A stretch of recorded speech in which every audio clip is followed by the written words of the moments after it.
Halo, selamat pagi anak didik kami kelas 3. Hari ini Kamis 5 Agustus 2021. Kita masuk materi TIK kita, yang dimana minggu yang lalu kita membahas yaitu mengenai alat input ya. Alat input itu apalah input? Alat untuk memasukkan data. Pada kesempatan hari ini kita akan mempelajari apa itu proses, apa itu storage, dan apa itu output. Oke. Kalau minggu yang lalu input itu adalah sebagai alat untuk memasukkan data, baik berupa angka, baik berupa perintah dari mouse, itu adalah alat inputnya ya, keyboard mouse, kamera digital, gamepad atau joystick, scanner, ya, mikrofon. Ini adalah alat input. Nah, sekarang kita akan mempelajari ya alat proses, storage, dan alat outputnya. Ya, tujuannya nanti kamu dapat mengidentifikasi apa itu alat proses. Arti mengidentifikasi, mengenal ya, mengetahui. Kemudian apa itu mengidentifikasi alat storage, alat penyimpanan, dan mengidentifikasi alat output. Ya. Baik, kita mulai.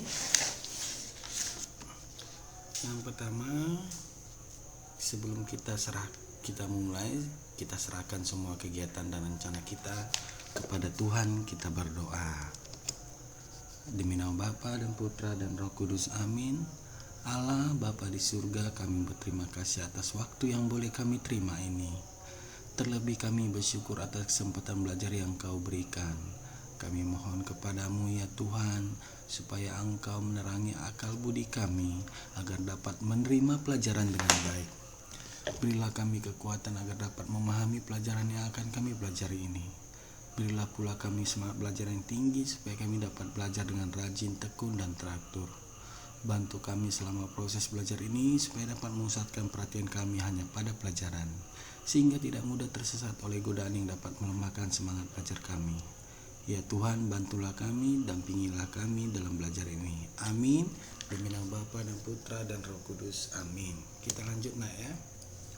Alat proses. Ya, alat proses itu apa? Ya, minggu yang lalu A, alat input. Sekarang B, pertemuan ini adalah B, alat proses. Ya. Peralatan komputer yang digunakan untuk pengolah data. Seperti halnya manusia, komputer juga mempunyai atau memiliki suatu alat yang digunakan untuk berpikir. Satu alat tersebut menjadi komponen utama yang paling penting. Alat itu disebut prosesor atau otaknya komputer. Pada perangkat komputer, prosesor terdapat di dalam casing komputer. Apa saja yang ada di dalam casing komputer selain prosesor? Alat-alat tersebut antara lain. Ya, sebelum kita berlanjut, jadi komputer itu sama seperti kita, manusia ciptaan Tuhan, mempunyai otak untuk berpikir. Jadi apa yang masuk, yang kita terima dikelola oleh otak, kemudian dilanjutkan melalui saraf-saraf kita untuk melakukan tindakan. Contoh yang masuk adalah makanan, maka otak kita berfungsi bekerja untuk mengolah makanan tersebut melalui organ-organ dalam perut kita, ada usus, ada lambung, dan lain-lainnya. Oke, apa itu prosesor? Inilah otaknya komputer. Ini berada di dalam casing. Jadi di lab komputer kita itu komputer PC namanya, karena mempunyai CPU. Jadi yang di dalam CPU itu selain prosesor apa saja? Kita lihat. Jadi kalau CPU-nya kamu buka, ya, kalau kita buka itu di dalamnya kira-kira seperti ini. Di dalamnya ada kipas, ada komponen-komponen kecil, ada kabel. Nah, kita akan lihat itu apa-apa saja di dalam ini. Oke, kita lanjut.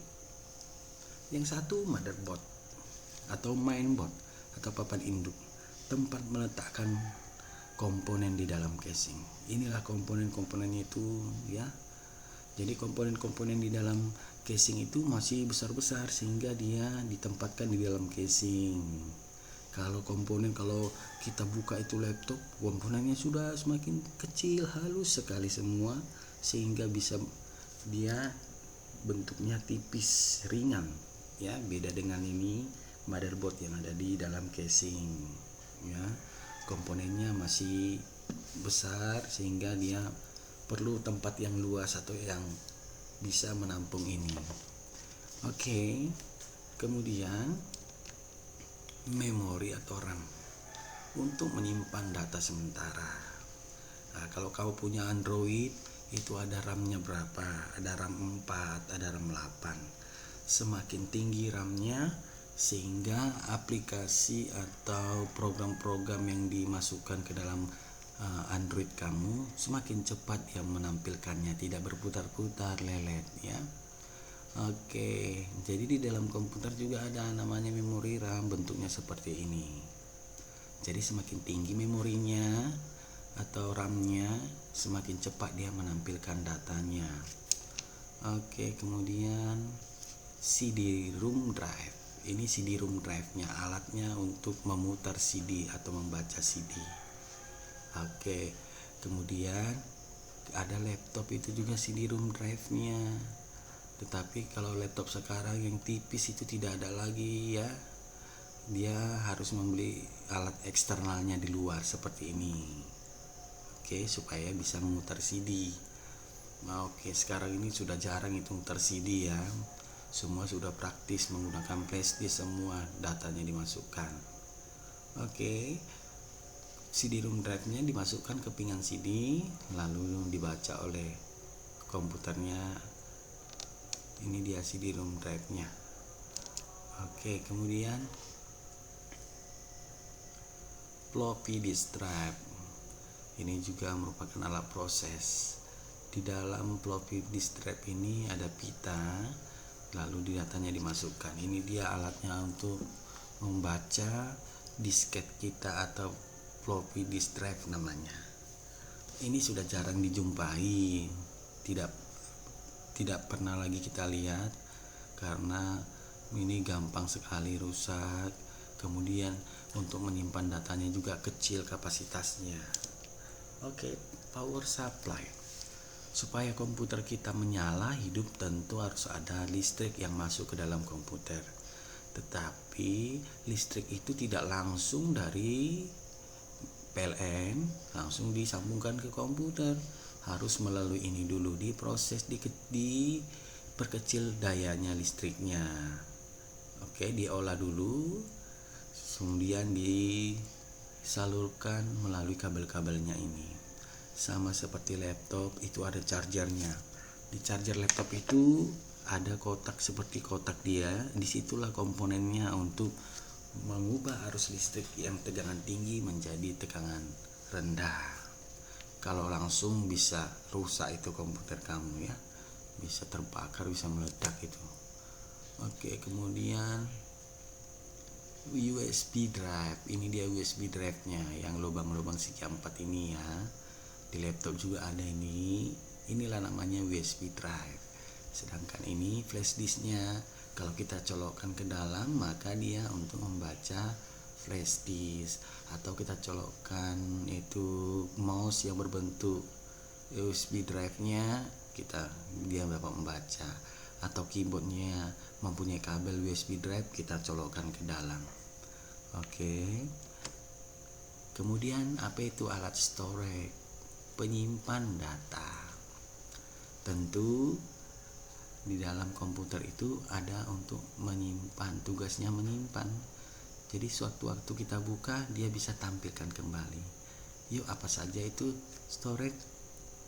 Ya, storage adalah alat penyimpan data yang digunakan untuk menyimpan data, menampung data hasil pengolahan alat proses komputer. Jadi setelah diproses, data bisa disimpan. Apa itu penyimpannya? Pertama, hard disk. Ini dia. Ini penyimpan data yang biasa terdapat dalam bagian casing komputer.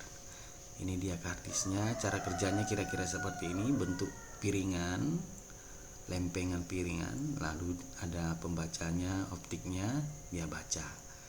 Kalau laptop sekarang juga ada hard disknya, tetapi sudah berbentuk SSD ya, solid state drive, sangat tipis sekali, sehingga laptop itu bisa tipis seperti itu. Kalau ini tebal, berat ya. Oke. Kemudian disket. Disket adalah untuk menyimpan data yang sudah Bapak terangkan tadi, tetapi berkapasitas kecil sedikit. Untuk membaca isi disket digunakan floppy disk drive dalam pada casing komputer. Ya, ini dia disket, merupakan alat penyimpan juga. Kemudian compact disk, disingkat dengan CD. Ini juga alat penyimpan berupa piringan. Jadi bisa digunakan yaitu CD-ROM drive-nya. Kemudian kita masukkan ke piringan CD-nya, lalu diproses, bisa juga menyimpan. Oke, berikutnya alat penyimpan yang berikutnya flash disk. Nah, ini yang sekarang sudah orang sering pakai untuk menyimpan data, karena ukuran kapasitas menyimpannya cukup besar, kemudian bentuknya kecil, bisa dimasukkan ke dalam saku ya. Kemudian tidak gampang rusak, kecuali kalau kamu masukkan ke dalam air, kemudian kamu injak, ya rusak ya. Apa yang bisa dimasukkan?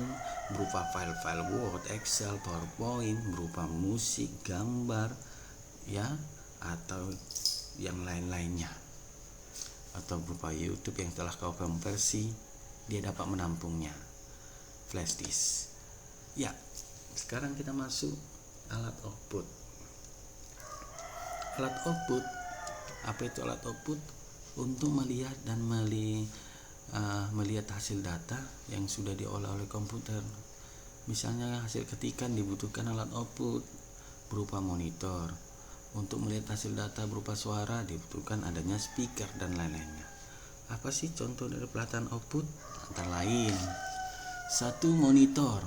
Pada komputer merupakan perangkat output yang secara visual menampilkan informasi dan teks. Ini dia monitor. Ini monitor zaman dulu, monitor yang pakai kaca cembung ya, ukurannya besar, makan tempat ya, berat lagi. Ini monitor LCD laptopnya. Kemudian monitor LCD yang sekarang sudah orang sering pakai ya, karena bentuknya tipis, ringan, dan praktis di mana ditempatkan. Oke, ini merupakan alat output yang pertama. Kemudian printer untuk melihat teks atau gambar pada kertas. Oke, jadi kalau sudah kita mengetik ya, kemudian kita mau lihat hasilnya, ya kita print. Oke, ini dia cara kerja printnya. Kertas dimasukkan, lalu kita kasih perintah pada komputernya, maka tugas print adalah mencetak apa yang kita perintahkan. Speaker, ya tentu kamu punya alat tambahan output speaker. Kalau kamu bekerja senang dengar musik, ya sambil mendengar musik sambil bekerja, ya sediakan itu speakernya. Apalagi kalau kamu main game tanpa ada suara, nggak seru rasanya ya. Speakernya bermacam-macam bentuk speaker, ini contoh saja yang saya sampaikan. Jadi kira-kira begini dia mind mapnya. Ini adalah komputernya. Di dalam komputer itu ada hardware. Itulah hardwarenya. Perangkat kerasnya terbagi, ada input, keyboard, mouse, carrier, mikrofon, atau infocus juga boleh ya inputnya. Kemudian outputnya monitor, printer, speaker. Kemudian prosesnya ada CPU. Kemudian storage-nya ada penyimpan. Softwarenya adalah inilah yang tampil dalam laptop kita atau komputer kamu atau di Android kamu, ya aplikasi-aplikasinya. Inilah softwarenya. Jadi software Google Chrome adalah untuk membrowser di dalam Google. Ada software game, ada software PowerPoint, ada software Paint untuk menggambar sederhana, ada Excel dan lain-lain. Banyak sekali software, tergantung kebutuhan kamu. Ada software Zoom, ada software Google Meet dan lain-lainnya. Oke, Nah, jadi itu dia merupakan softwarenya, perangkat lunak. Sedangkan hardware perangkat keras yang bisa diraba, dipegang. Sedangkan brainware adalah kita yang memakai komputer, ya, atau user brainware. Oke, sampai di sini saya rasa kamu sudah mengerti apa yang disebut dengan alat proses, alat storage, dan alat outputnya. Baik, terima kasih untuk pagi hari ini. Saya tutup dengan pantun. Hari Minggu pergi ke pasar, beli sayur dan juga beras. Tiap hari harus belajar, pasti kamu akan menjadi cerdas.